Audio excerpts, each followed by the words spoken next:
আজকে আলোচনা করব রিং মেশিনে ডাবল রবিং যদি আপনার যায়, অর্থাৎ রবিং গাইড দিয়ে ডাবল রবিং গেলে আসলে কী সমস্যা হতে পারে। রিং মেশিনে ডাবল রবিং গাইড দিয়ে গেলে যেটা হবে, আপনার কাউন্ট ভেরিয়েশন হবে। ঠিক আছে, কাউন্ট ভেরিয়েশন বলতে যে ধরুন আপনার সেই মেশিনে এখানে দেখতে পাচ্ছেন ডাবল রবিং যাচ্ছে, তো এখানে হচ্ছে যে এই কাউন্টটা হচ্ছে আপনার 30 কাউন্ট। ঠিক আছে, তো এখানে যদি এই ডাবল রবিং যায় সেক্ষেত্রে এটা কিন্তু আপনার 24 কিংবা 26 কাউন্ট হয়ে যাবে। ঠিক আছে, 24 অথবা 26 কাউন্ট হয়ে যাবে।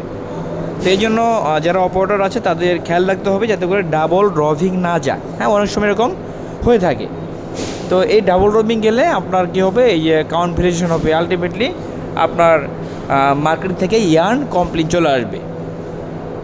কী হবে, ইয়ার্ন কোয়ালিটি খারাপ হবে। হ্যাঁ, এই কফটা যখন আপনার অটোকনে চলবে তখন কিন্তু অটোকনে বারবার কাট মারবে, ইয়ার্ন কাটস বেড়ে যাবে।